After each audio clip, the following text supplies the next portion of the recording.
প্রত্যেক বছরের মতো এবারও পাঞ্জাবি নিয়ে আসছে। বাহ,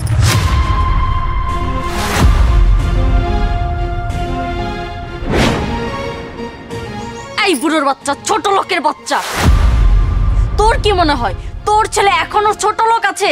না, তোর ছেলের এখন আমার সাথে বিয়ে হয়েছে। তোর ছেলেও না এখন বড় লোক হয়ে গিয়েছে। এই সব কম দামি পাঞ্জাবি কি তোর ছেলে এখন পরবে? যখন তোর বাড়িতে ছিল, তোর সাথে ছিল, তখন তুই কি পরিয়েছিস না পরিয়েছিস সেটা জানার দরকার আমার নেই। কিন্তু এখন সেই বাড়ির জামাই, সে এখন ভালো ভালো জামা কাপড় পরে, দামি দামি জামা কাপড়, বুঝতে পেরেছিস? বৌমা, তুমি এটা কি কইতাছ? আমার ছেলের জন্মদিনে প্রতি বছরে আমি একটা করে কাপড় দিই।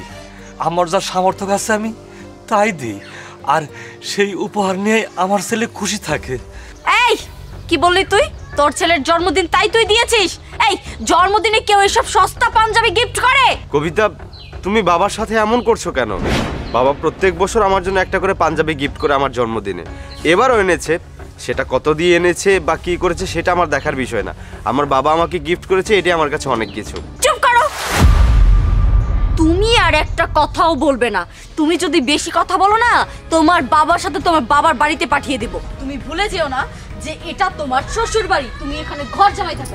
আর এসব এসব পাঞ্জাবি কি কেউ পরে নাকি? এসব তো আমাদের বাড়ির কাছের লোকেরও পরে না। এসব পাঞ্জাবি তো রাখা যাবে না। এসব পাঞ্জাবি আমি রাখবো। কবিতা, এই কবিতা, তুমি এসব কি করছো? দেখো প্লিজ, তুমি এমনটা করো না, আমার বাবা মনে অনেক কষ্ট পাবে। চুপ করো, একদম কথা বলবে না।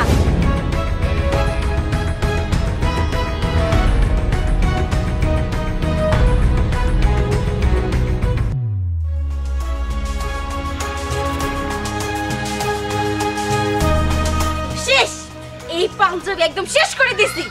এত কম দামি পাঞ্জাবি আমি আমার স্বামীকে কোনোদিনও পরতে দিব না। বৌমা, তুমি এটা কি করলা? আমার দেওয়া পাঞ্জাবিটা তুমি আমার সামনে পরে ফেলাইলা। তুমি তো পাঞ্জাবি পরো নাই, আমার কলিজাটা তুমি পরে সারকার করে দিছ। ছোটবেলা আমার ছেলের জন্মদিনে আমি যাই দিতাম, খুশি আনে নিত। না না, ঠিকই আছে, আমার ছেলে তো এখন বড় হয়েছে আর বড় লোক মেরে বিয়ে করছে, আমিও বুড়ে হয়ে গেছি। আমার দেওয়া কাপড় পছন্দ হবো না, পুইরাই ভালো করতো। বাবা, তুমি এসব কি বলছো? তোমার দেওয়া পাঞ্জাবি আমার অনেক পছন্দ হয়েছিল। কবিতা, তুমি এটা কি করলে? আমার বাবার দেওয়া পাঞ্জাবিটা তুমি পুড়ে ফেললে। কাজটা তুমি একদমই ঠিক করোনি। এই, আমি কোনটা ঠিক করেছি আর কোনটা ঠিক করি নাই সেই কৈফিয়ত কি এখন তোমাকে দিতে হবে? দেখো, আমার এই বাড়িতে থাকতে হলে না, আমি তোমাকে যা বলবো সেটা শুনেই থাকতে হবে। আর সেটা যদি না পারো, রাস্তা ক্লিয়ার আছে, চলে যেতে পারো। কবিতা!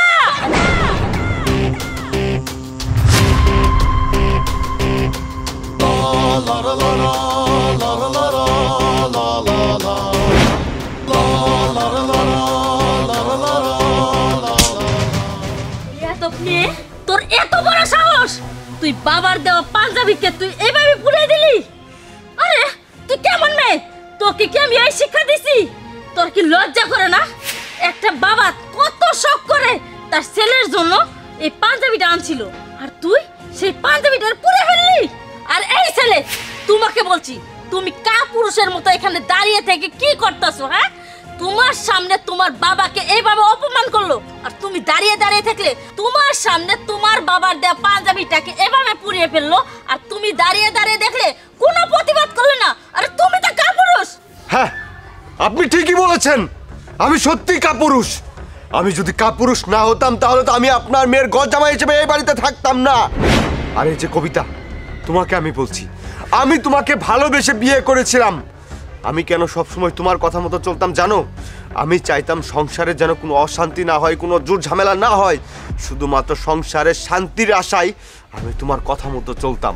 আর তুমি কিনা আমার বাবাকে আমার সামনে অপমান করলে।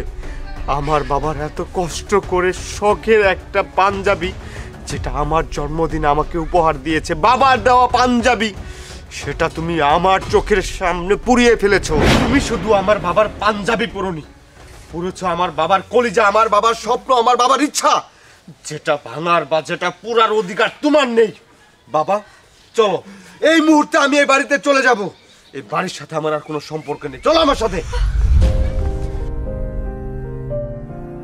ভালো, উচিত কাম করছে, উচিত শিক্ষা দিছে। আর শোন, তোকে বলি, তুই যেই পর্যন্ত রাসেল আর তার বাবার কাছে ক্ষমা না চাবি, সেই পর্যন্ত আমার বাড়িতে তোর ঠাঁই নাই। চল। ছি কবিতা, ছি। আমি তোর বড় বোন হিসাবে আমার ঘৃণা হচ্ছে যে আমারই ছোট বোন তার স্বামীর বাড়িতে সে সংসার করতে পারে না, তার স্বামীকে সে নিচু করে কথা বলে অন্য মানুষের সামনে। তোকে আমার বোন ভাবতেও ঘৃণা করছে। ছি। কি হলো, এখনো দাঁড়িয়ে আছিস কেন? যা বাপ যা।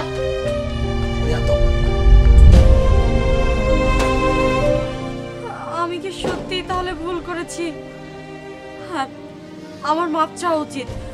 রাসেল,